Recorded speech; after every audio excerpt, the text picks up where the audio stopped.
Buenos días, bienvenidos. Agradecemos mucho tenerlos acá conectados allá al octavo conversatorio LEV, que se titula Independencia Vida, puentes entre el pensamiento sistémico, la ecología profunda y el budismo. Esta es una actividad organizada por el Laboratorio de Ecobudismo, LEV, que es una red ejecutora, colaboradora y creativa que permite analizar nuevas interpretaciones e ideas con bases budistas e interactuar con diversas entidades culturales, científicas, académicas y educativas que enriquezcan el diálogo y la ejecución de proyectos y programas ecológicos en las diferentes sanghas. Agradecemos el patrocinio y la colaboración de la Fundación Dharmagaya, como también de la Red Iberoamericana de Estudios de Budismo, ambas entidades hermanas de LEV. Los y las invitamos a seguirnos en las redes, en las distintas redes Instagram, Facebook y nuestra página. Y a continuación voy a presentar a quien estará coordinando y participando del conversatorio, quien es parte de nuestro equipo de LED, Julieta Salvi. Bien. María Julieta Salvi se formó como counselor psicocorporal y investigando la conexión cuerpo-mente y la dimensión espiritual, integrando en su trabajo formaciones de psicología transpersonal. Se dedica a la práctica y enseñanza del yoga hace más de 20 años y ha realizado posgrados de Ayurveda y astrología védica.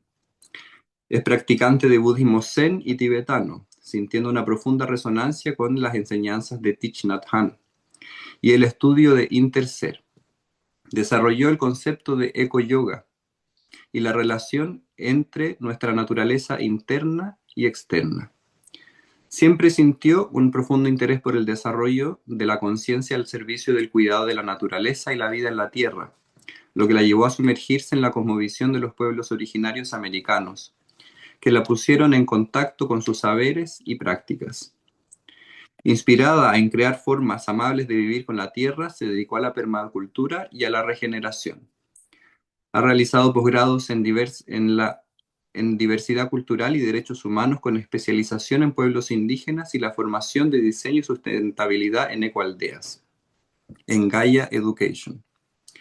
Julieta también estudió gestión sostenible de turismo y realiza viajes de inmersión en la naturaleza en tierra natural, para cultivar el despertar de la conciencia y el amor a la tierra, adentrándose en la ecología profunda. Es parte del equipo educativo del Instituto Biocalma, que se dedica a sanar la relación humano-naturaleza y co-creadora de Cosmovisión Ecológica, espacio de confluencia de saberes ancestrales al servicio del cuidado de la tierra. En este momento vive en Punkuhuasi, Tierra Yala, en el campo de Buenos Aires, espacio creado para el cultivo de prácticas y saberes que asistan y colaboran en la regeneración, reconexión individual y vincular con la naturaleza. Bien, Juli, adelante, bienvenida. Bueno, muchas gracias por la presentación. Muy contenta de estar acá. Hoy vamos a compartir un conversatorio súper interesante con David Caterlañe, que es docente, que es investigador, tiene una pasión súper profunda por la preservación de los ecosistemas tropicales y busca armonizar biodiversidad y bienestar humano con un enfoque sistémico. Él es originario de Bélgica. Se formó también como botánico en la Universidad de Gante, en Bélgica, con un año de intercambio en la Universidad de Salamanca, en España también. Hizo una tesis también en Madagascar. Y tras una estancia etnobotánica con comunidades campesinas de los Andes bolivianos, se trasladó a México para cursar estudios en ecología tropical y sustentabilidad en el Colegio de la Frontera, en Chiapas. Y allí convivió con comunidades indígenas mayas en la selva lacandona, donde estudió y divulgó la importancia de los conocimientos tradicionales indígenas para la restauración y la conservación de las selvas perinícolas. Posteriormente fue incorporado como investigador por México en el Instituto Potosino de Ciencia e Investigación Tecnológica, y él estudia sobre todo la relación humano-naturaleza y la regeneración y restauración de los bosques de encinos y desiertos en un mundo con creciente huella humana. Y este periodo marcó también el inicio de su estudio en el Dharma y la adopción del pensamiento sistémico como el paradigma científico ideal para poder abordar problemas ambientales complejos. En este camino multicultural le ha revelado diversas cosmovisiones y formas de relacionarse con la naturaleza. Y bueno, desde toda esta pluralidad viene a compartir hoy. Él identifica convergencias fundamentales entre la ecología profunda, el indigenismo, la etnoecología, el álgebra lineal, las ciencias de la complejidad y el budismo, cosa que vamos a intentar compartir un poquito en esta hora y media que tenemos. Y él también fundó el Laboratorio Micelio, que es un movimiento académico transdisciplinario dedicado a mejorar la relación entre el ser humano y su entorno. Así que tiene más de 20 años de trayectoria, es autor de más de 30 publicaciones científicas y numerosos textos de divulgación que después los invitamos a visitar. Y le damos la bienvenida a David para empezar a conversar. Muchas gracias. Muy buenos días a todas. Muy feliz aquí de ser invitado y poder hablar de esos temas.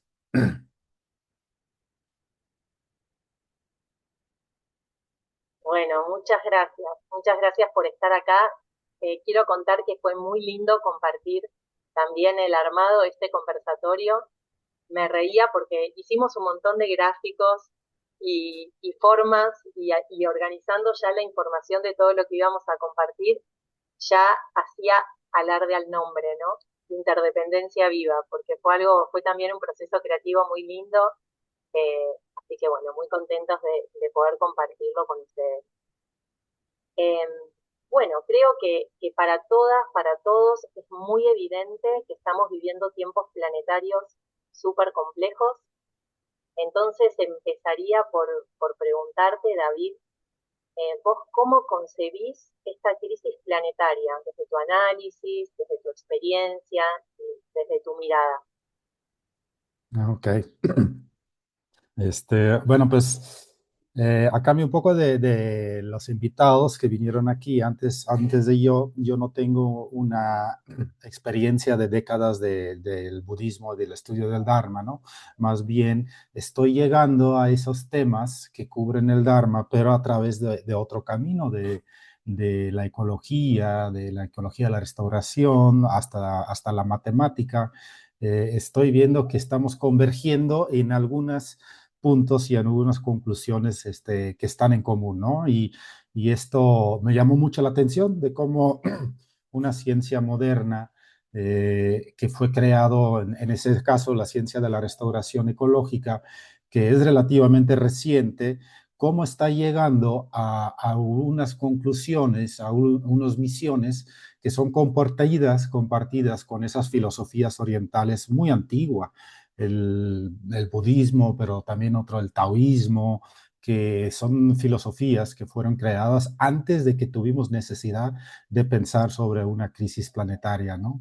Entonces, más o menos por ahí es como estoy llegando a ese punto. Mi formación es de botánica, un poco de matemática también, y entonces tal vez primero un poquitito hablar de, bueno, qué es la crisis planetaria desde el enfoque ecológico, ¿no? Desde el Dharma la hemos visto mucho desde el enfoque filosófico, pero ¿de qué estamos realmente hablando? Porque es una crisis, ¿qué es el papel del ser humano? Y cómo va a reaccionar el planeta frente a esa crisis, ¿no? Y esas son un poco las preguntas, ¿no? Entonces, ¿desde cuándo el ser humano está aquí en el planeta y desde cuándo empecemos a tener una crisis planetaria? Existe algo como un calendario cósmico, que es básicamente comprimes toda la historia del universo. El 1 de enero sería el Big Bang y el 31 de diciembre a las 12 en punto de la noche es el momento de hoy. Entonces, para tener una idea, el ser humano, bueno, el universo tiene 13.8 mil millones de años, ¿no? Y la Tierra 4.5 millones de años. La vida multicelular en este año cósmico, entonces, iniciaría hasta diciembre. O sea, ya teníamos la Tierra, ya existía muchísimo, muchísimo años antes de que llegamos nosotros, ¿no? De hecho, nosotros como ser humano, cuando hacemos esa analogía del año cósmico, aparecemos más o menos a las 10:30 de la noche el 31 de diciembre. Entonces, con el Neandertaler y el Homo sapiens como 400, 300 años atrás, pero apenas aparecimos en el planeta. El planeta todo el tiempo estuvo en ciertos equilibrios con eras geológicas. Llegamos nosotros el viernes 31, el 31 de diciembre a las 10:30 y fue más o menos a esta época descubrimos el fuego. Con el fuego empezamos a modificar nuestro ambiente y más o menos 10.000 años, 12.000 años atrás empezó la agricultura. Estamos hablando en este año cósmico, ya somos el 31 de diciembre, las 11:59 con 40 segundos. Entonces estamos hablando de los últimos 20 segundos de todo el año en comparación que la edad del universo sería todo este año, ¿no? Entonces, ¿qué hicimos en estos últimos 20 segundos? Que es cuando empezamos a modificar nuestro ambiente con agricultura, ¿no? Y llegó la revolución industrial ya en los últimos segundos. En 1750 había una primera ola y había otra ola como con el cambio del siglo pasado, ¿no? Entonces, ahí con la revolución industrial realmente empezamos a modificar la atmósfera de la Tierra, ¿no? Y los cambios se hicieron más notorios. Pero estamos hablando de los últimos segundos desde cuando existió el universo y la Tierra, ¿no? Entonces, apenas aparecemos en la historia de la Tierra y los cambios son enormes, ¿no? La Tierra estuvo todo el tiempo en equilibrio. Voy a hacer otro intento de hacer una proyección de una imagen. A ver si ahora no me bota. Ok, ya, ahora deberían ver unas curvas, ¿no? Sí. Entonces, este es algo que llamamos dentro del antropoceno, muchos lo marcan como el punto inicial del antropoceno. Entonces, es la gran aceleración, ¿no? ¿Qué quiere decir? Que a partir de la era revolucional, de la revolución industrial, algunos recursos naturales, por ejemplo, recursos muy del ser humano, indicadores como la población también, cuánta energía estamos usando, cuántos fertilizantes usamos, empieza a tener una curva muy exponencial. Iba en equilibrio todo este año que existía la Tierra, llegamos nosotros y estos equilibrios se empiezan a transformar muy rápido, ¿no? El uso de agua, existencia de represas, pero también el turismo, el transporte, todas esas actividades industrializadas a partir de la mitad del siglo pasado, 1950, exponencialmente crecieron. Pero lo que también observamos, que procesos naturales que mantienen el equilibrio de la Tierra, también empiezan a copiar esa curva. Está la que todos conocemos, el cambio climático, el dióxido de carbono, pero también otros, ¿no? El metano, el ozono, pero la temperatura en la superficie, acidificación, nitrógeno, acumulación, todas las emisiones de la agricultura, entonces la cantidad de tierras domesticadas, hasta el nivel que hoy en día 40%, más de 40% de la tierra está cubierto con nuestros campos agrícolas. Entonces, para un sistema que todo el tiempo ha estado en ciertos equilibrios, llegamos nosotros y empezamos a hacer esto en los últimos segundos de la existencia de la Tierra, ¿no? ¿A qué va a llevar esto? Pues ya llevamos mandando mensajes desde el siglo pasado, la ciencia, y ahora estamos en ese punto de cambios muy, muy rápidos, ¿no? Y entonces, ¿y de qué estamos hablando? Estamos hablando de cambios tan drásticos que aquí vemos una sedimentación geológica. A estos sedimentos la llamamos nuestras eras geológicas. Está la era Jurásico, la era Mesozoica, el Paleozoica. Entonces, antes de nosotros teníamos un periodo muy largo de estabilidad. Esta línea blanca que pueden ver, aunque no la crean, está en todo el mundo, es el plutonio de las pruebas atómicas que hicimos todavía arriba del agua, ¿no? Los primeros que hicimos, que también se ve en la película de Oppenheimer, esto emitió plutonio en toda la Tierra. Y no solo estamos emitiendo plutonio, estamos emitiendo carbono, estamos emitiendo metano, microplásticos, cisne de la era de las escapes industriales, tal que cuando un alienígeno en 1000 o 10.000 años viene a la Tierra y hace un hoyo en la Tierra, va a poder ver perfectamente dónde empezamos nosotros. Entonces, nuestro impacto es tan grande que hasta los sedimentos geológicos ahora están completamente dominados por nuestras actividades. Y entonces, ahorita vamos a hablar de ciencia sistémica, cuando pensamos como la Tierra, que es un sistema en equilibrio. ¿Qué pasa cuando sufre cambios tan drásticos, no? Y aquí en este esquema hay uno de los grandes logros de la ciencia sistémica y ver el planeta como un sistema. Entonces, estamos hablando de ciertos limitantes o umbrales que no deberíamos pasar como planeta. Si lo pasamos, hay que verlo un poquitito como las lucecitas en tu dashboard cuando estás manejando el carro.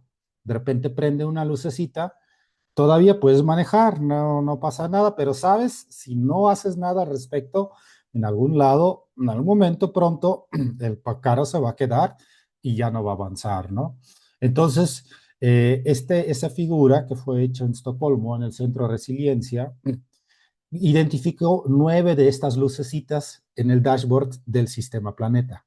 Entonces está el ozono, la cantidad de aerosoles en la atmósfera, el pH en el océano, los nutrientes, el agua dulce, el uso de suelo, la biosfera, el clima y la cantidad de entes exóticos que emitimos al ambiente, como los microplásticos, pero también a la atmósfera, ¿no?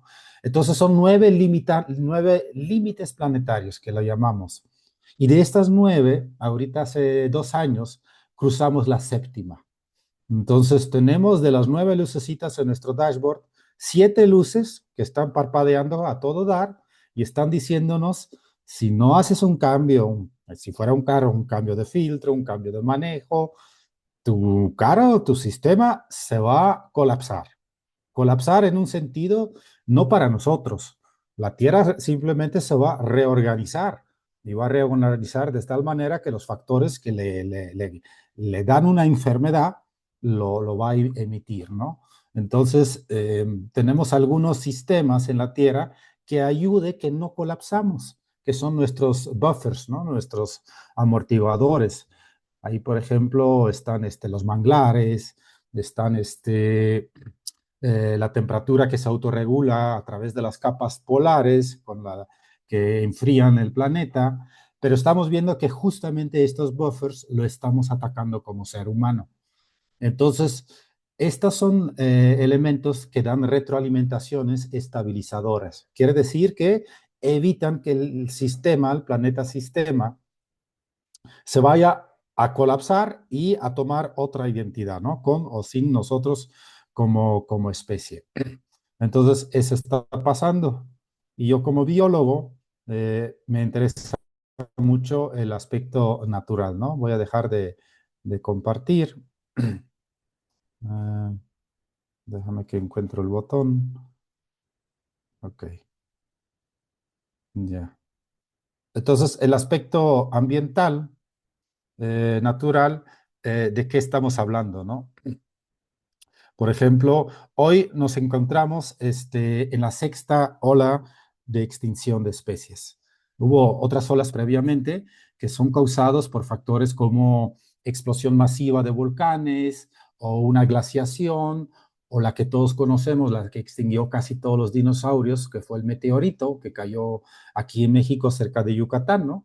Estos todos fueron fenómenos meteorológicos o climatológicos que causaron casi un reseteo del planeta y causaron mortandad de 80-70% de las especies.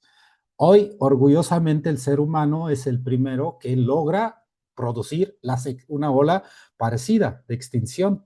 Nunca había pasado eso, que una especie en la Tierra llega a dominar tanto que estamos perdiendo para el 2050, estamos estimando que vamos a perder 1 millón de especies. 1 millón es muchísimo.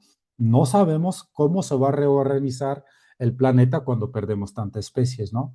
Y en Latinoamérica estamos perdiendo hasta 90% de las poblaciones, ¿no? O sea, de los números de especies, ¿no?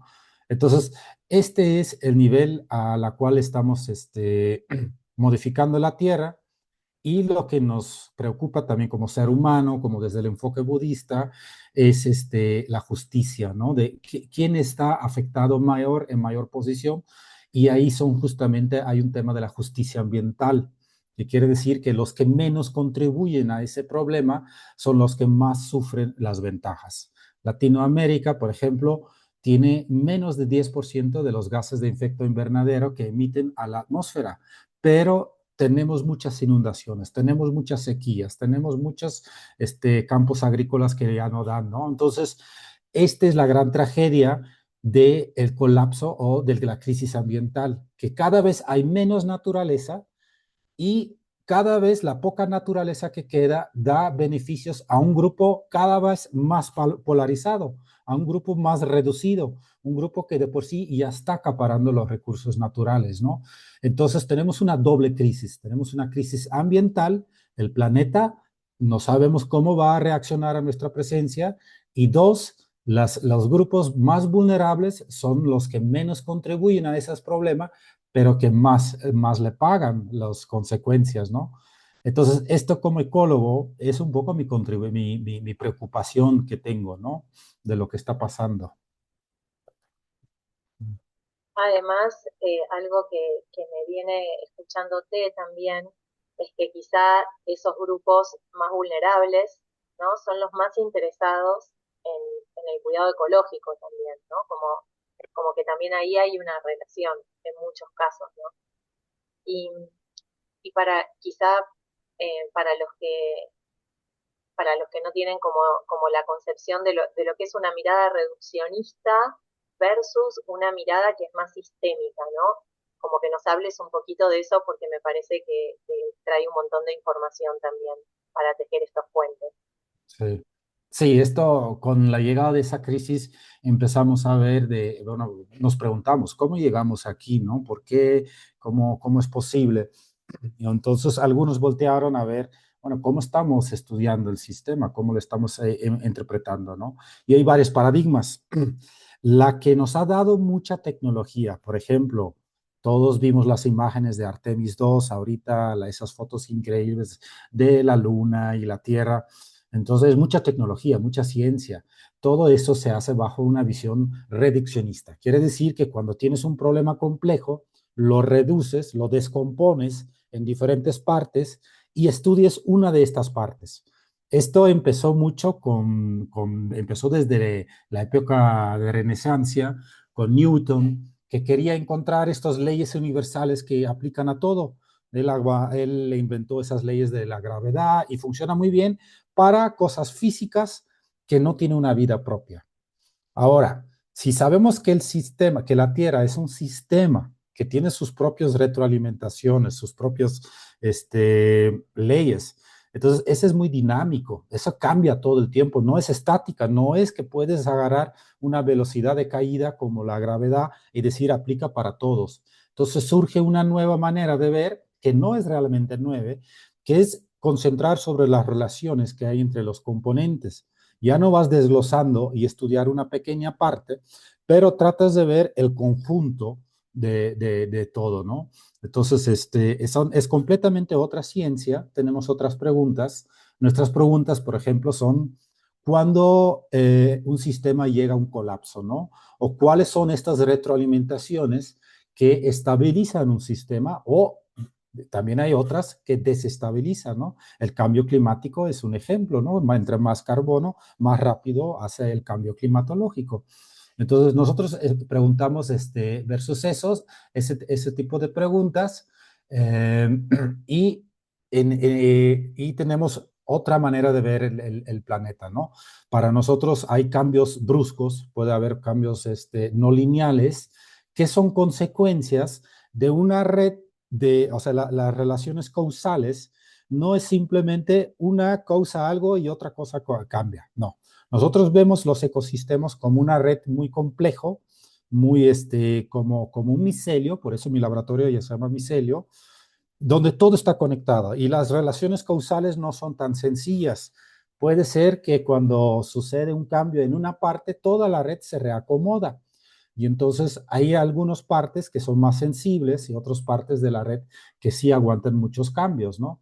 Y entonces, pero ahí es mucho más difícil identificar cuál es la causa y cuál es el efecto, y vamos a empezar a agarrar una visión multidisciplinaria o transdisciplinarias cuando todavía invites grupos no académicos en tus proyectos de investigación como usuarios, indígenas, artistas, políticas, y tratamos de conectar todas las partes, ¿no? Y entonces esa manera de hacer ciencia nos ha dado muchas ventajas también. Por ejemplo, el Internet se creó bajo una visión de esta manera, pero también modelos de lo hemos visto con la pandemia. Ahí, de hecho, fue un mexicano que aplicó ciencia sistemática para modelar cómo se va a divulgar un poco la pandemia, ¿no? Y la pandemia fue un ejemplo muy claro, el COVID, de cómo el planeta es como un sistema y todo está interconectado. Puede ser que la pandemia empezó por un simple técnico que se olvidó poner la llave en el laboratorio y se pudo escapar un virus, ¿no? O un bacterio, o lo que sea que pueda escapar. Y el efecto, ese se llama efecto mariposa, que cuando empiece un pequeño efecto en un momento, puede generar un cambio en todo el planeta, ¿no? Entonces, para mí, el ser humano es este efecto mariposa, ¿no? Somos un pizquito, nosotros nacimos en el último día de la existencia de la Tierra, pero logramos un cambio muy, muy drástico, ¿no? Y una de las evidencias que realmente sí, todo está conectado, fue muy bonito un estudio que se llama Wood Wide Web, que ahí es donde estamos desafiando lo que conocemos, ¿no? Por ejemplo, un bosque es una colección de árboles, pero bajo el sistema, un bosque es un organismo vivo que está interconectado. Entonces vino una investigadora, Susana Simard, que lo que ella hizo fue inyectar isótopos, que es una sustancia química que tú puedes marcar y puedes seguir por dónde va. Entonces inyectó carbono en unos árboles y por sorpresa lo que vio es cuando tapaba otros árboles, estos árboles recibían muchos alimentos del árbol que estaba al lado, sin que estén conectados. Y también mandaba mucho más nutrientes a sus propios hijos que a los árboles que no son así. Entonces, de repente empezaron a ver científicamente el bosque como casi una familia, porque también manda compuestos para si un árbol está enferma, manda compuestos para arreglar esto, ¿no? Entonces, ahí hubo primera evidencia científica y eso de ver el planeta como sistema se salió un poquito del ambiente del New Age, del ambiente de la pseudociencia, y empezaron a ver evidencias que efectivamente todo está conectado mucho más de lo que pensamos. Ahorita estamos descubriendo que las ballenas se comunican, que hay diferentes dialectos. Está el caso de los monos hace 2 semanas, una gran colonia en África, que hasta tuvieron una guerra civil entre ellos, que son características que normalmente adjudicamos a los seres humanos. Pero aquí ya los árboles tienen las mismas características, los animales tienen las mismas características, delfines que tienen dialectos muy difíciles o muy locales que estamos entendiendo con inteligencia artificial, ¿no? Entonces, mientras más tecnología que tenemos para medir las cosas, más nos damos cuenta que sí, la escuela reduccionista es muy bueno para la ingeniería, para crear cosas estáticas, pero para estudiar sistemas orgánicas, dinámicas, como son los ecosistemas, que constantemente están en cambio, ahí necesitamos los lentes sistémicos. Y desafortunadamente todavía tenemos muy poca ciencia sistémica. Por ejemplo, la educación siempre está hecho de vamos a especializar cada vez en un área, ¿no? Y nos vamos a hacer, no sé, un ingeniero agrónomo muy especializado. Pero en ciencias sistémicas necesitamos que el ingeniero agrónomo sepa hablar con un antropólogo, que sepa también con un físico, un ecólogo, un matemática y hacer esa ciencia en conjunta, ¿no? Entonces, ese es donde estamos con la ciencia, estamos casi en un umbral de hacer un cambio serio de paradigma. Naciones Unidas y todo ya adaptaron ese paradigma, Y tal vez necesitamos ese paradigma para estudiar y buscar soluciones a esa crisis ambiental, ¿no?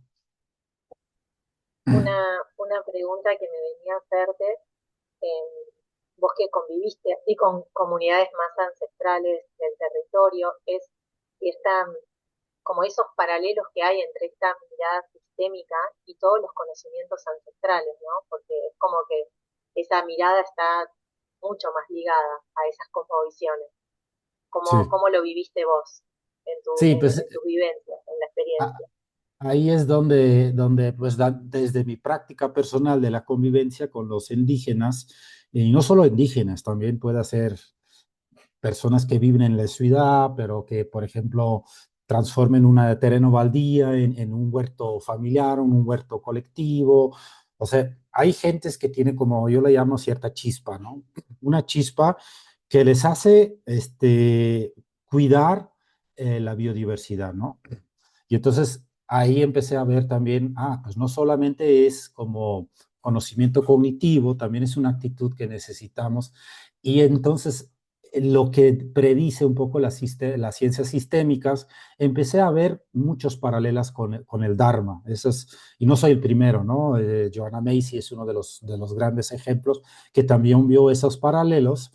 Entonces, por ejemplo, sistémica es todo está conectado. Entonces el Dharma también tiene su contraparte, ¿no? En ciencias sistémicas también está ese efecto mariposa, de todo tiene una consecuencia, todo acto tiene una consecuencia que va a través de caminos misteriosos, ¿no? No hay una línea directa, ¿no? Eh, entonces también habla de que puede haber cosas para bien, cosas para mal. Entonces empieza a haber como unos puentes ideológicos entre lo que enseña el Dharma y lo que predice la ciencia sistémica de cómo funciona la ciencia, ¿no?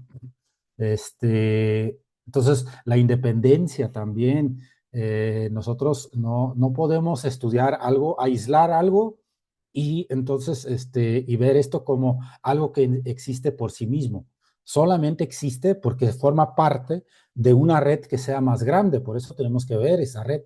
Y también esa red va a adquirir características que no tiene cuando vemos los componentes solos. Por ejemplo, una colonia de hormigas. Una hormiga es capaz de mover tal vez una hojita que pese hasta 50 veces su tamaño, pero más de no la pides.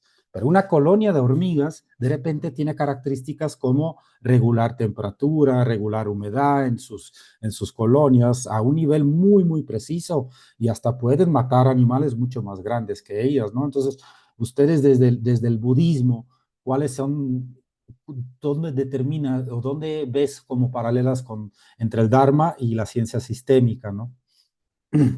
Bueno, todos los que amamos al maestro Thich Nhat Hanh, nos gusta mucho el concepto del interser, ¿no? Que habla de justamente eso, ¿no? Que inter somos con todo lo demás, nada existe por separado. Y él siempre daba un ejemplo eh, mostrando una hojita de papel. Dice, si ustedes toman una hoja de papel, en esta hoja de papel pueden ver una nube, porque el papel viene de un árbol, estaba en el suelo, que fue regado por la lluvia, por una nube que pasaba, y después vino el leñador, cortó el árbol, ¿no? Como que todo tiene relación con todo si nos ponemos a analizar nuestro propio cuerpo, de qué está constituido, y analizamos los elementos de nuestro cuerpo físico, estamos constituidos de los mismos elementos que toda la naturaleza en diferente proporción. Entonces es exactamente lo mismo que esta interdependencia, ¿no? Este concepto del interser. Y yo creo que sentir eso, porque quizá la ciencia lo comienza ahora a demostrar, pero eso las personas que viven y que vivimos en contacto con la naturaleza, vemos que eso es real, es una realidad, es algo que se experimenta.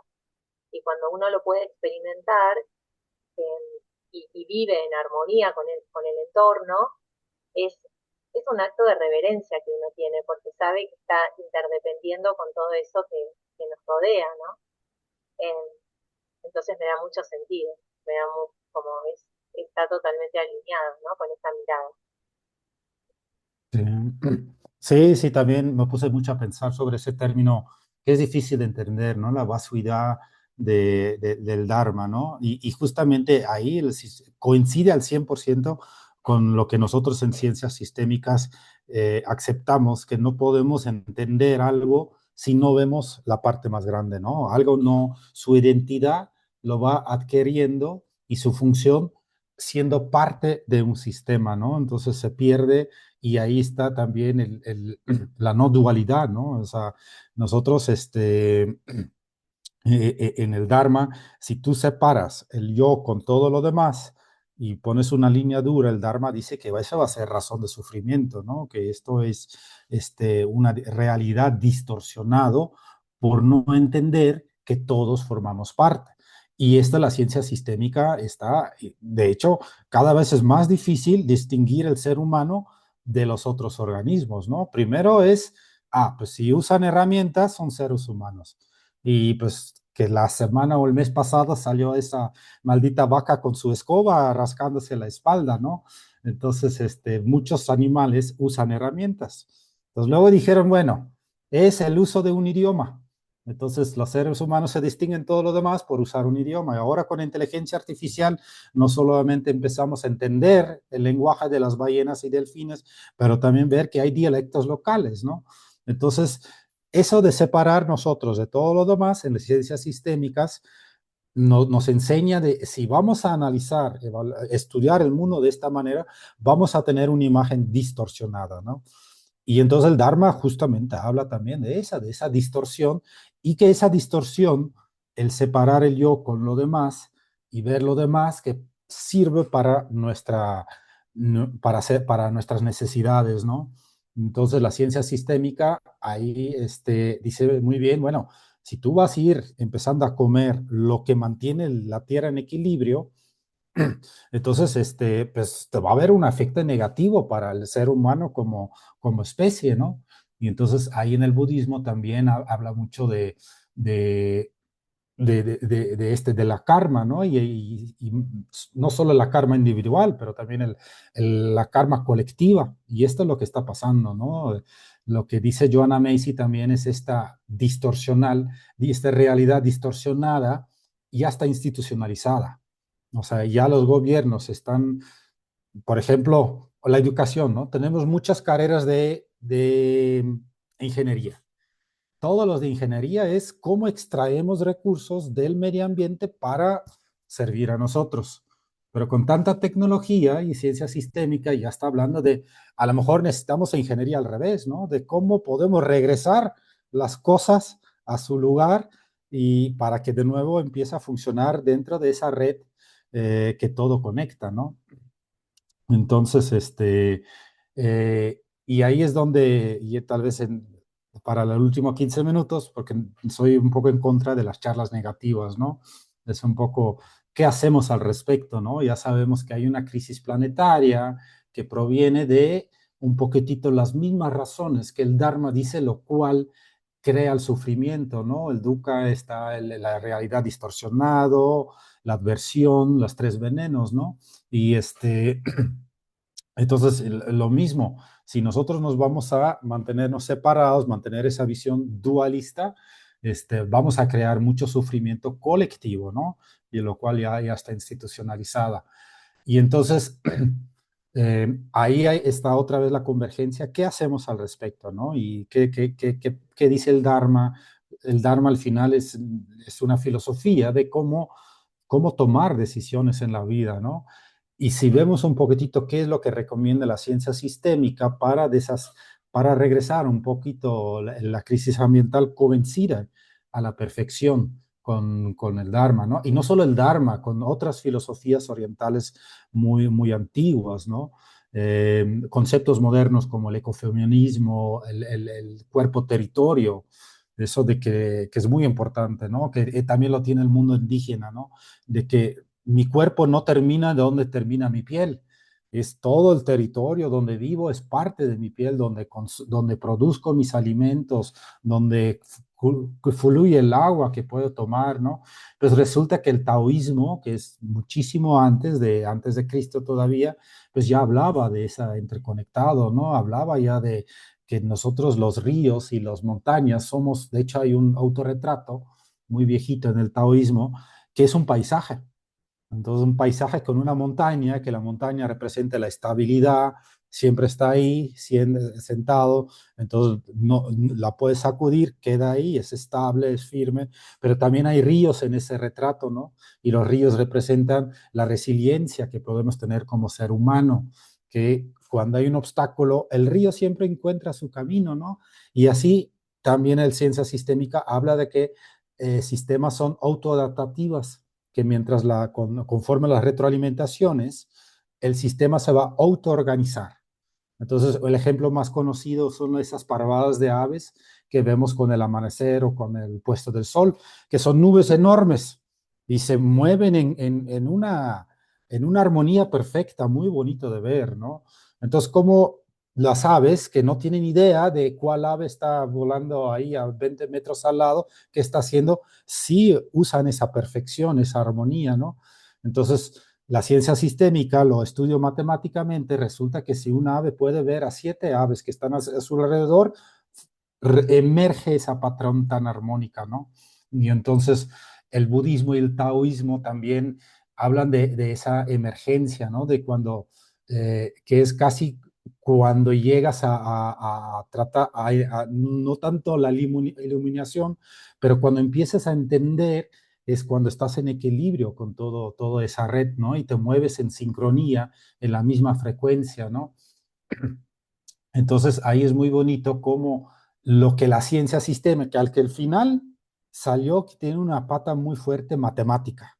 Salió esto creció mucho en la mitad del siglo pasado, cuando empezamos a tener fuerza computacional, y entonces la matemática empezó a, lo que ya tenían como teoría, se podía aplicar, y entonces al final son reglas muy matemáticas que hay atrás, pero el budismo y el dharma desde totalmente otra filosofía llega un poco a las mismas conclusiones, ¿no? El taoísmo y las filosofías un poquitito más modernas que empiezan a hacer el puente, ¿no? La ecología profundo de Nas, que él habla de ecosofía. Entonces es cuando combinamos filosofía con la ecología dura, ¿no? Y tal vez por ahí hay una pista que tenemos que tomar más en serio, ¿no? Entonces la ecología profunda es una mezcla entre activismo, ciencia dura y filosofía, ¿no? Donde dan un derecho inherente a todos los organismos. Igual, o sea, nosotros somos una de las tantas especies que caminamos en la Tierra, ¿no? Y entonces la ecología profundo habla mucho de, somos uno de tantos, tenemos que respetar, nada más tomamos lo que necesitamos, porque si empezamos a comer esa diversidad de especies que hay, el sistema va a colapsar, ¿no? Y en la ecología profundo también habla de un auto-yo, ¿no? Llegar a una satisfacción personal que tiene que ver con vibrar en esa sintonía con la red, ¿no? Y el budismo habla de la joya de Indra. Entonces, que también es una red todo interconectado, donde en cada nudo se ve una réplica de todo lo demás del mundo, ¿no? Esto es simplemente una representación matemática de un algoritmo fractal, de algo matemática que estamos viendo que las fractales es algo que estamos viendo en la ramificación de los árboles, pero también en los rayos, les estamos viendo en las proporciones de la cara, en el arte, el Fibonacci es un fractal, ¿no? Y entonces, ¿cómo llega desde un aspecto tan matemático, fractales, llegamos a una similitud con la joya de Indra, que viene del Dharma, de filosofía, que no tiene nada que ver con matemática, ¿no? Entonces, ahí sí tenemos que preguntarnos, ¿qué hacemos ahorita conteniendo esa crisis ambiental? Pues ahí es donde tenemos que combinar y cruzar la filosofía del Dharma y otras filosofías orientales con la ecología dura y la matemática y las ciencias exactas, ¿no? Algo que muchos piensan que no se puede cruzar, pero por ahí hay una salida muy original pero requiere lo que también dice la ecología profundo, casi un reseteo de nuestra mente y de nuestras instituciones, ¿no? Necesitamos pensar de otra manera, actuar de otra manera, y lo tenemos que hacer de manera colectiva, ¿no? Que es lo más difícil. Sí. Bueno, cuántas cosas, ¿no? Cuánta información tan maravillosa. Me quedaba pensando en esto, ¿no? Que sí, si todo lo que es arriba también es abajo y que esas miradas se puedan ir integrando, es un camino como muy alentador, porque el camino en el que estamos tan reduccionista, ya sabemos, ¿no? No hace falta seguir hablando de eso porque ya hay mucha evidencia de lo que eso provocó. Como que estoy pensando que lo que estamos viviendo ahora es el efecto mariposa o el karma, si lo queremos llamar, de toda una forma de estar en la tierra, ¿no? De toda una concepción y un paradigma que está cambiando, pero que va a llevar un proceso, que va a llevar tiempo. Y acá es donde a mí me gusta no ser positivista, pero eh, sí inspirarnos en esa concepción, apoyarnos en esa concepción. Y quizá para los que no conocen mucho el budismo y escuchan la palabra karma, me gustaría hacer como ahí una aclaración, porque quizá como occidentales la palabra karma la leemos de una manera negativa y en realidad la palabra karma significa acción, ¿no? Como esa es como la traducción. Y no se entiende como un castigo, ¿no? Sino como una simple consecuencia de un acto o de algo que hicimos o de cualquier situación. Es una consecuencia. Eh, entonces, ahí me parece que hay mucho que analizar, ¿no? Como una palabra profunda, porque si nosotros entendemos profundamente que todo lo que pensamos, que todo lo que hacemos, que todo lo que decimos tiene un efecto, genera un efecto, bueno, va a aparecer algo, va a aparecer una concepción que es la responsabilidad personal en lo que hacemos. Que yo siento que ahí podemos hacer un montón de cosas, en pequeños actos. No sé, esto que estoy comprando, yo realmente lo necesito para mi vida y acá me viene que te quería preguntar porque compartimos mucho y me gustó mucho tu mirada, el concepto de felicidad, ¿no? Porque toda nuestra mirada muchas veces está muy puesta en la autosatisfacción, ¿no? Como en ese concepto de identificación con el ego que busca todo el tiempo una gratificación en lo externo en vez de una gratificación en lo interno. Y Ujú. estuvimos charlando mucho sobre lo que es el índice de felicidad. Bueno, y me gustaría que compartas un poco. Sí, sí, esto, ¿cómo medimos más amplio, ¿no? No solo felicidad, pero si vamos bien o no. O sea, cómo ahorita en nuestra sociedad, cómo está organizado, cómo lo evaluamos, ¿no? Entonces estamos inmersos en un esquema, pues capitalista, un esquema todavía extravista de los recursos naturales. Y entonces, por ejemplo, cuando ordenamos los países, pues muchas veces usamos el PIB, ¿no? El Producto Interno Bruto, todo lo que mueve los recursos y todo lo que genera capital. Hay otro término para el antropólogo, bueno, no es totalmente lo mismo, pero algunos van un paso más allá del antropoceno y hablan del capitaloceno, que lo que mueven las cosas en este sistema son los flujos de capital, ¿no? Pero a ver, si paramos en esto, si tomamos un país que tiene muchos derramos de crudo, de petróleo, que tiene mucha deforestación, que tiene mucho muertas infantiles, todo esto crea negocio. El muerte infantil crea que va a haber hospitales donde empiecen a fluir esos flujos de capital, ¿no? El poder extraer muchos recursos de su ambiente y transformarlo, digamos, en plástico, que sabemos que va a quedar ahí para siempre, te va a aumentar mucho el PIB, porque es un negocio, es un flujo de capital.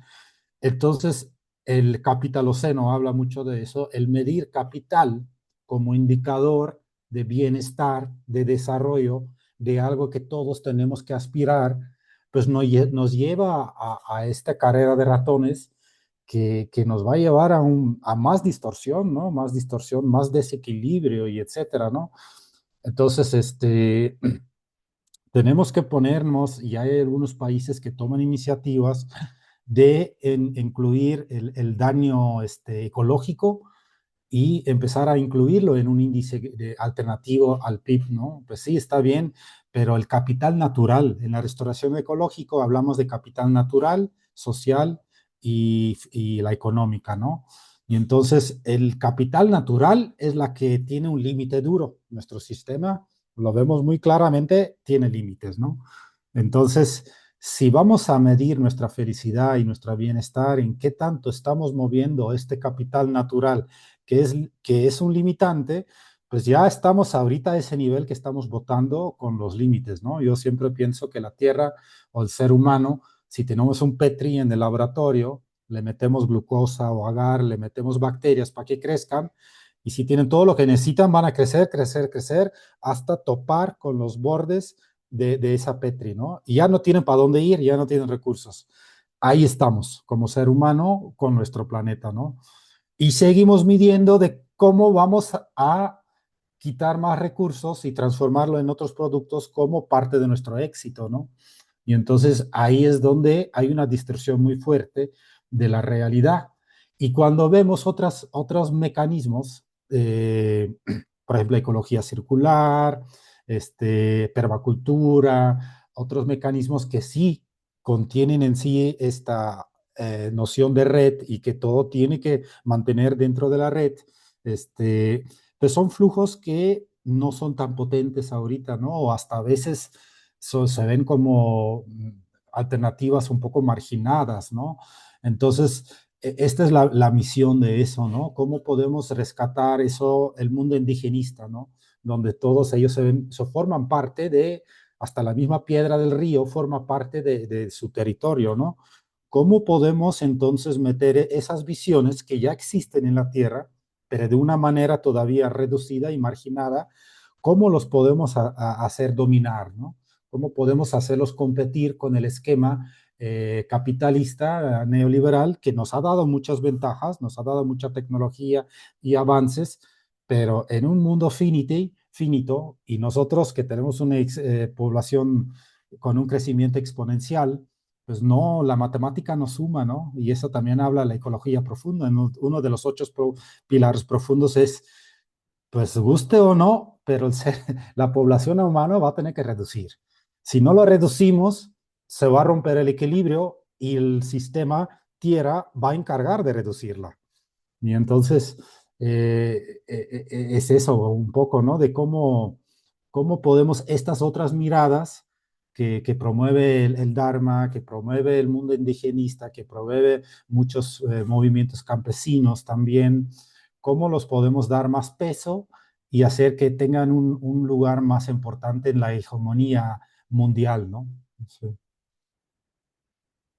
Y tal vez que los sistemas, ¿no? Que son sistemas que ahora están tomando las decisiones de la Tierra, empiecen a estar como más inmersos en todas estas filosofías, ¿no? Por eso, no sé, a mí a veces me toca acompañar gente y les digo, lleven todo esto a sus ámbitos. Me parece muy espectacular que vos como científico puedas llevar esta mirada del Dharma a tu trabajo, ¿no? En lo cotidiano. Siento que ahí hay un camino, no sé, me inspira eso, porque digo, bueno, así todos pueden llevar estas concepciones, que cada uno quizá el trabajo eh, de amplitud de conciencia o de cambio como más espiritual, quizás es un cambio más hacia adentro, pero empezar a ser creativos y empezar a pensar en cómo lo podemos llevar, integrar a lo que estamos haciendo, ¿no?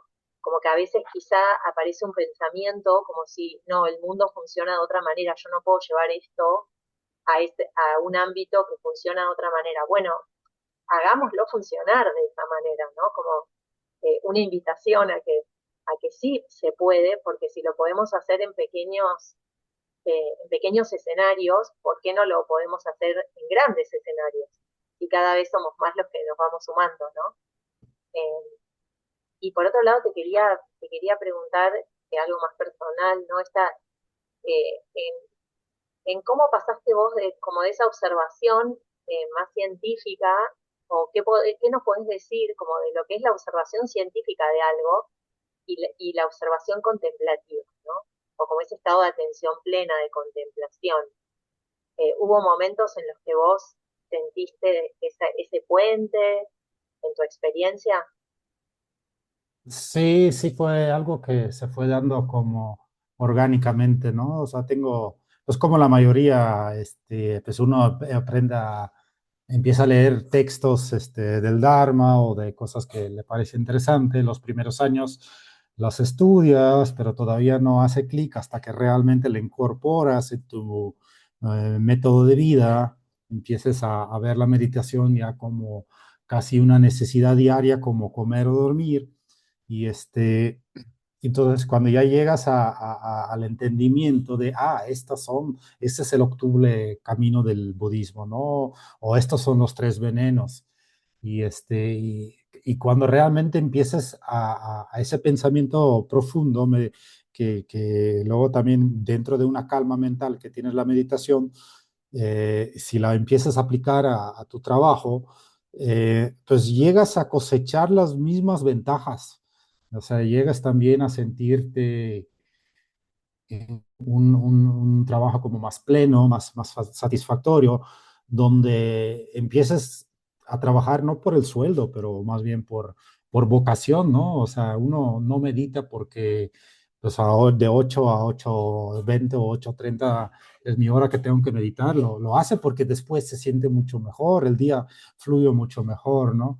Y entonces, y yo creo que esto a lo mejor lo tendríamos que pensar más a nivel más grande y yo pienso mucho en el sistema educativo, ¿no? Que tenemos hoy en día, que es muy enfocado a lo cognitivo y sabemos a qué nos lleve a poder viajar a la luna, es excepcional la tecnología que podemos hacer con eso, pero por otros lados nos estamos desviando o alejando de este equilibrio de planetaria que ahorita estamos destruyendo muy rápido. Entonces, pienso que el sistema educativo necesita retomar un poquitito de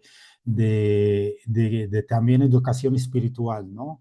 Y es perfectamente combinable. La filosofía, el budismo y no está peleado con la ciencia, todo lo contrario, ¿no? El Dalai Lama colabora mucho con científicos, ¿no?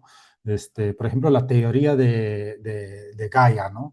Que es una teoría que por muchos es algo New Age, que la teoría de Gaia dice que la Tierra todavía va más allá que ver la Tierra como una red interdependiente, dice que toda la Tierra es un organismo vivo y que se mantiene a sí mismo en vida, ¿no? Y la evidencia sería que la atmósfera, la que nos permite la vida, es una mezcla, un cóctel de gases y de moléculas emitido por la propia vida.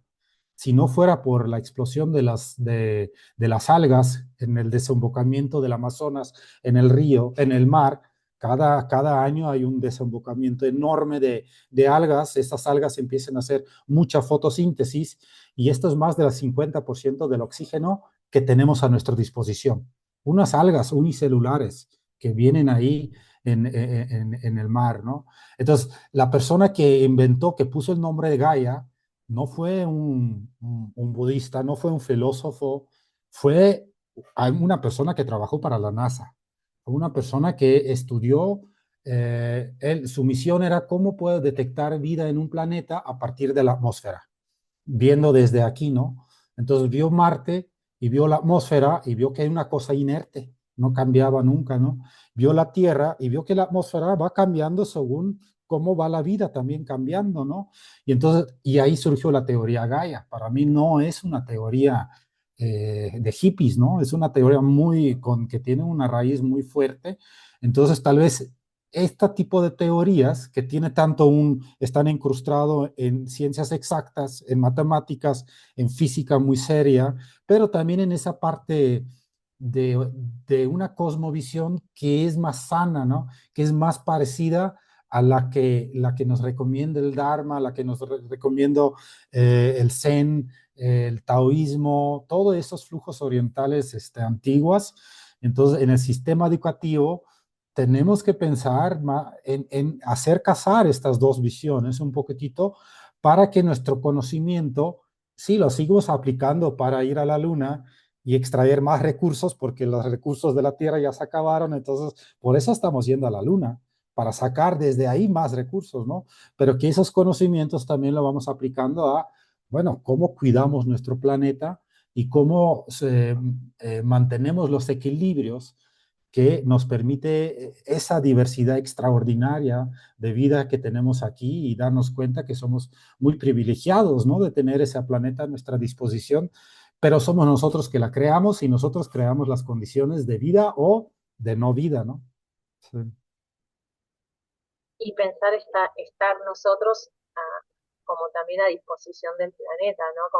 Como realmente sentir que somos ese planeta, porque nuestra mirada muchas veces está como muy extendida y yo creo que esto se debe fundamentalmente a la desconexión de los ambientes naturales, como que la vida en las ciudades, ¿no? Y esa desconexión de lo natural, porque cuando uno vive en la naturaleza, los estados contemplativos y de interdependencia son naturales, suceden en forma natural, porque es lo que te toca vivir todos los días para poder sobrevivir, el entender que interdepender, esos estados de ver un atardecer o ver un amanecer, y yo creo que esa desconexión que fuimos teniendo nos fue desconectando de ciertos criterios ancestrales, de ciertos criterios como de sentido común, porque estar unidos si uno observa la naturaleza, observa los patrones, observa que todo está relacionado, observa la impermanencia, que es un concepto que en el budismo hablamos mucho de eso, ¿no? También traigo este concepto de la impermanencia porque me parece que en un momento que estamos en una situación tan crítica, eh, el tenerla en cuenta a la impermanencia nos puede ayudar, ¿no? Como bueno, en los momentos quizá críticos nos puede como alivianar un poco también, ¿no? De decir, bueno, todo esto es parte de un proceso más grande, estamos yendo hacia un lugar y con esta noción, con esta conciencia de que nuestras acciones tienen consecuencias y que esas consecuencias van a ser vividas después por futuras generaciones, tomar responsabilidad. Y el tomar responsabilidad no, para mí no requiere hazañas enormes, sino sobre todo hábitos chicos, hábitos, por ejemplo, de replantearnos el consumo, que a mí es algo que me parece que lo tenemos muy naturalizado, ¿no? Como los hábitos de consumo, realmente, ¿para qué estamos consumiendo lo que estamos consumiendo? ¿Realmente lo necesitamos? ¿Es una necesidad vital? ¿Es una necesidad básica? ¿Es una necesidad de qué? ¿De nuestro espíritu? ¿De nuestro ego? ¿Es una necesidad para sentirnos parte o una necesidad vital? Como que yo creo que si ahí cambiamos, ¿no? Empezamos como a hacernos esas preguntas que abren muchas posibilidades. Y otra cosa es la basura, porque la cantidad de cosas que tenemos y que nos han simplificado la vida, las tenemos totalmente naturalizadas y para las personas que quizá vivimos en la montaña o en lugares más aislados y vemos lo que es la basura, como, ¿no? Que no se puede llevar y no te la vienen a buscar, uno toma más dimensión. Entonces eso, que todo eso esté resuelto, hace que perdamos esa dimensión, ¿no? Ujú. Y entonces ahí hay como mucha esperanza también en esa posibilidad de que tenemos nosotros la posibilidad de generar esos cambios, aunque sean pequeños, sin pensar tanto Sí, en grandes resultados, ¿no? sí, sí, sí, Y algo que me sí, encanta que sí. contar es lo de los biorebeldes, que a mí me gustó Ah, mucho ese sí, término sí. Bueno, pues sí, como viví muchos años con pueblos indígenas, vi que tenían una manera de pensar, sobre todo indígenas que todavía viven bastante desconectadas, ¿no? Estuve viviendo en la época donde algunos pueblos empezaron a tener un camino, ¿no? La carretera se construyó, entonces yo estaba desde antes y después, ¿no? Y entonces al momento que se conecta con el mundo con carreteras, cambia por completo un poco su manera de pensar. Pero entonces, estas pueblos que todavía viven muy, muy aisladas, yo trabajé con familias que eran 7, 8 horas caminando dentro de la selva y ahí había 3 casas perdidas, ¿no?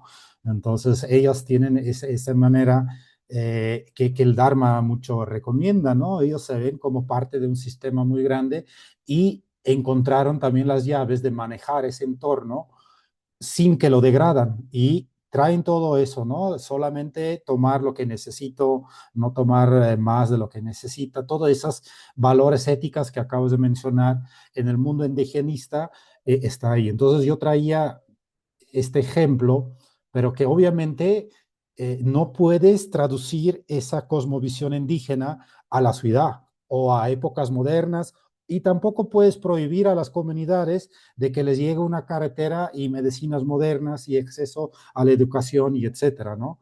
Y entonces, luego pues me moví del hogar de trabajo, ahorita vivo en una ciudad, bueno, vivo un poco fuera de la ciudad, pero es una ciudad grande de más de 2 millones de habitantes, y empecé a interactuar con otro tipo de personas, por ejemplo, pues esas personas que convierten de manera ilegal una baldía en un huerto colectivo donde el domingo vienen los vecinos con su taza de café, pero bueno, ahí hacen el café, pero también vienen con su basura orgánica de toda la semana, vienen con su familia ahí, y pueden cosechar un poco del huerto, toman el desayuno juntos.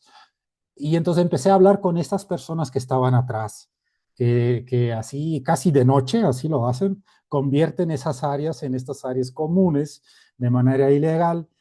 Y muchas veces esas personas, aunque eran urbanas, decían de sí mismos, no, yo soy de tal o tal pueblo indígena, ¿no? Aunque ya tienen generaciones viviendo en un entorno urbano. Entonces ahí vi como la misma chispa y empezó a crecer esa noción de los biorebeldes, que la definición es un biorebelde es alguien que aumenta la biodiversidad y lo hace con tanta entusiasmo que arrastra a otras personas de hacer lo mismo en entornos que no es natural de hacerlo. Entonces van un poco contracorriente, y muchas veces los biorebeldes son personas que no están muy alta en la escalera social de la sociedad, ¿no? No son la gente más ricas de la colonia, no son las gentes, no son los empresarios más exitosos, todo lo contrario, son personas que viven un poco en la margen de la sociedad, a veces traen ropa rota y todo, o hasta fuma marihuana, y entonces la sociedad lo ve como, no, no hay que ir por este camino, ¿no? Y entonces yo digo, no, es que ellos tienen esa chispa que yo vi con las indígenas cuando todavía estaban muy aisladas en la selva. Veo la misma chispa que es, y estoy muy seguro, o bueno, hay muchos estudios que la apoyan, que ven la relación entre biodiversidad y felicidad y bienestar, ¿no? Y juegan con esta relación. Y entonces aumentan la biodiversidad que ellos tienen en su propio territorio, el baldío que tienen, su propio jardín, el camión que hay enfrente, los niños en su patio de la escuela, un maestro que dice vamos con los niños a sembrar árboles. Entonces aumentan biodiversidad, aumentan espacios para sentir esa conexión con la naturaleza, lo cual es cada vez más difícil en un entorno urbano. Y, y entonces se dan cuenta de la relación que existe entre felicidad y bienestar, ¿no? De hecho, hay estudios, simplemente tener una ventana en tu casa con vista a árboles reduce la cantidad de veces que vas al médico, reduce el estrés, te aumenta tu autopercepción del bienestar, y hay estudios que hacen lo mismo con cuántas aves escuchas en tu jardín, ¿no? Igual, lo mismo, tiene efectos positivos, y ahora hay todas las terapias de voz, baños de bosque y todo eso, ¿no? Entonces hay una relación directa entre felicidad y biodiversidad, y es muy lógico porque somos parte de ese sistema, está dentro de nuestro instinto, ¿no? Entonces los biorebeldes son los que juegan con esa relación y que invitan a su entorno de participar a través de la felicidad, ¿no? Y a través de esa relación biodiversidad-felicidad. Y entonces se me hace un objeto fascinante para estudiar,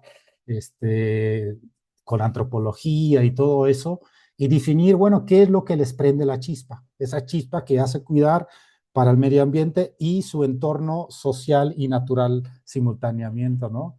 Y estos son rumbos de investigación que ando proponiendo, ¿no? Muy multidisciplinario, y cómo podemos esa chispa prenderla y meterlo, por ejemplo, en el sistema educativo formal, ¿no? Está la red de los huertos escolares que se va acercando a esa, ¿no? De simplemente la gente invitar a tener otra actitud hacia la biodiversidad, a través de la relación que tiene con la felicidad, ¿no? Y entonces, Y para que no se siente yo como creo que algo acá impuesto. Sí. somos varios, creo, biorebeldes. Ujú. Sí, sí, sí. Me No, pues sí, autoproclamo. hay muchos y hay Vamos, que vamos darnos por eso. cuenta de la importancia y no son personas marginadas, ¿no?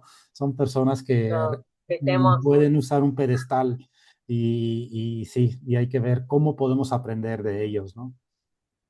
Bueno, David, Mm, gracias. Te quiero agradecer un montón. Charlaría mucho más. Tenemos un mm, tiempo, van a quedar acá unos 15 minutitos, un poquito menos, para preguntas que quieran hacer. A ver si vamos a chequear si hay alguna en el chat. Y si la pueden levantar la mano y hacerla directamente, o pueden hacerla por el chat también. Si alguno tiene ganas de preguntarle algo específico, o tiene ganas de compartir algo también.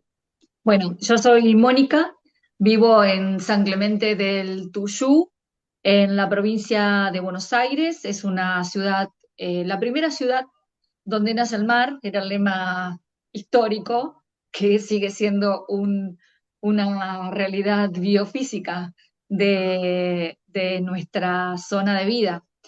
Y soy ahí iniciar mi video. Soy educadora ambiental desde hace más de 20 y pico de años. He pasado por todos los niveles educativos, sobre todo el nivel secundario y el nivel superior, que es el último en el cual me desarrollé. Así que los venía escuchando muy atentamente porque es un tema de trabajo desde mucho tiempo, lo que han planteado, y tengo las mismas preocupaciones que tienen ustedes. El estar dentro del sistema educativo durante tanto tiempo y traccionar o intentar traccionar, que era la preocupación, ¿no?, que ustedes manifiestan, eh, desde adentro y conociendo, yo soy especialista en educación ambiental, formada en pensamiento sistémico, no. en ecología política. Ah, eh, Así que tengo muchas trayectorias, he escrito varios artículos científicos o académicos, si se quiere. En este momento estoy transitando la maestría en ambiente y desarrollo sustentable con orientación en educación ambiental, que justamente me incorporo en esta maestría hace 2, 3 años. Ahora ya estoy con la tesis.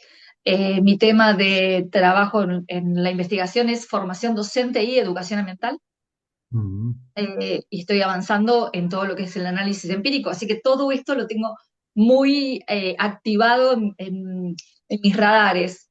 Y a su vez, eh, yo soy una biorebelde. La verdad que me encantó el concepto. Desde el momento en que yo comienzo a trabajar con los temas de educación ambiental o que empiezo educación ambiental desde la, el enfoque crítico y decolonial, bien latinoamericano, dentro del pensamiento ambiental latinoamericano, y comienzo a observar qué es lo que me pasa, qué es lo que pasa en mi entorno, ¿no? Qué es lo que pasa en mi playa. Y las cuestiones, desde que yo comencé un poco antes del año 2000 hasta la actualidad, esos problemas se han transformado en conflictos o han surgido nuevos problemas en base a los problemas de base que nunca fueron habilitados por este reduccionismo y por estas políticas públicas que no terminan de ajustarse a estas nuevas racionalidades, ¿no? Seguimos viendo cómo toman decisiones desde la racionalidad tecnocrática y economicista. En este caso se hicieron gaviones de piedras y hierro para mm, tratar de evitar que el mar se llevara más la arena, por lo cual se llevó todo, y hoy lo que tenés es una playa de piedra. Obra rígida en sistemas blandos, o tenés un humedal que terminé judicializándolo con un grupo de mujeres, esto del ecofeminismo. También impacta mucho en la vida personal, no solamente como una idea científica o de investigación. Y querían estos grandes hombres de la política transformarlo en un parque privado. Entonces tengo varias escalas de trabajo, desde lo territorial, lo educativo y también lo espiritual. Soy profe de yoga, soy profe de yoga nidra y estoy haciendo el curso de Plum Village sobre el Zen y el arte de salvar el planeta en este momento, eh, con lo que es la filosofía del maestro Tai. Así que muy alineada con todo lo que ustedes han trabajado en esta charla, que una síntesis espectacular, perfecta, imposible de yo llevarla en este momento a la práctica sin hacer todo este entramado que necesito para explicar dónde estoy parada. Ahora, ¿cuáles son mis preocupaciones? Que tienen que ver con la educación, igual, desde el lugar de ustedes también. ¿Pero por qué? Porque la educación o el currículum específicamente dentro de la educación es es en el sistema en el cual se van a disputar las lógicas de poder en educación, en un sistema educativo estructurado de manera muy cerrada, o sea, no hay tanto flujo de entrada y salida. Entonces cuando uno quiere incorporar los temas de espiritualidad, que yo también lo he querido hacer desde mi lugar como directora de un instituto de formación docente, bueno, se empiezan a encontrar los límites. Y los límites con respecto a quienes deciden qué se enseña, qué no se enseña, cómo se enseña, para qué se enseña. Pero estas preguntas nos atraviesan o nos deberían atravesar muchísimo cuando queremos discutir eh, cómo integrar la visión sistémica, la visión contemplativa en un sistema educativo tan cerrado. Cómo integrar el poder, cómo resolver los problemas de la desigualdad y de las luchas o las tensiones internas, y sobre todo las hegemonías. Yo he estudiado mucho sobre cómo funcionan las hegemonías en el currículum, y lo que yo he planteado, que muchas de las actividades que he realizado las incorporo, las analizo desde la contrahegemonía. Entonces, ahí como uno puede pararse para intervenir en este sistema tan estructurado, donde tiene patrones, tiene procesos que están habilitados, que se legitiman o se delegitiman, voces que se habilitan o se cierran o se anulan. ¿Cómo ustedes lo han podido visualizar o si han podido llevar adelante algunas de estas cuestiones hasta ahora, ¿no? De las experiencias que tienen, o si conocen algún lugar que estas experiencias hayan podido trascender, ¿no? Sí. Sí, sí, reconozco eso de incorporar lo sistémico y sobre todo lo contemplativo en un sistema tan rígido como sea la academia o la educación formal. Sí, sí es muy difícil, ¿no? Y de hecho yo también recibo mucha resistencia a querer, a los tipos de investigaciones que quiero hacer tan trans y multidisciplinario, ¿no? Entonces, pues yo personalmente sí, pues yo sé que no puedo, por ejemplo, esa conversación no, no la anuncio en circuitos académicos, ¿no? Ahí en la academia entro desde la matemática y entro desde que cuando veo esos paralelos llegamos a la misma conclusión, ¿no? Entonces sí hay maneras de usar las herramientas académicas rígidas para llegar a ese tipo de conclusiones, ¿no?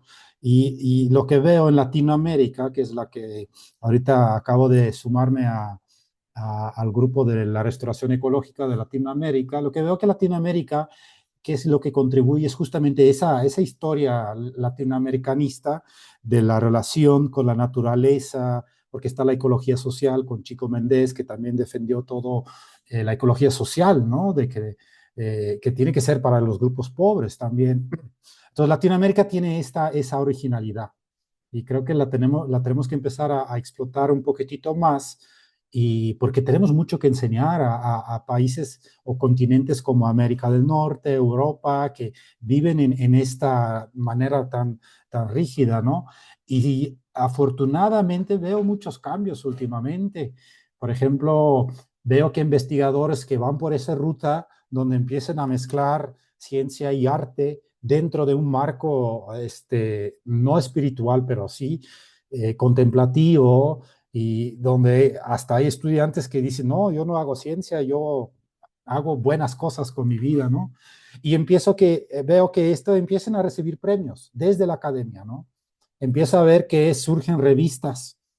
Mi colega en el trabajo es la editora de Earth Stewardship, que es como Guardianes de la Tierra, pero es una revista de la Sociedad de Ecología de América, es una revista de ciencias duras. Entonces está dentro del mainstream. Entonces veo que ya se están colando porque la necesidad, el ser humano es un bicho que cuando estamos en el precipicio al punto de caer, ahí es cuando hacemos cambios en actitud, ¿no? Pues estamos ahí y entonces sí, veo que hay muchas iniciativas en la esfera individual y en la esfera chiquito, localmente, pero que van creciendo, ¿no? Que van creciendo.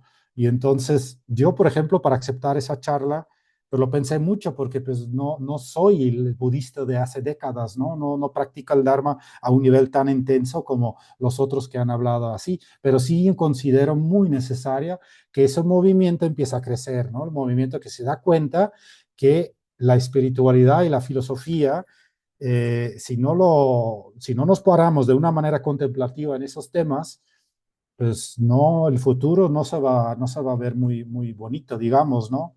Y entonces, pues eso, lo podemos acercar con herramientas de ciencias duras, la ciencia sistémica al final es eso, este, pero llegamos a esas conclusiones donde ya va mezclado, donde el método dura nos llega a una respuesta que dice, pues todos estamos interconectados, ¿no? Y el ejemplo para mí, el Food Wide Web, ¿no? La señora que descubrió que los árboles se hablan entre sí, hablan con...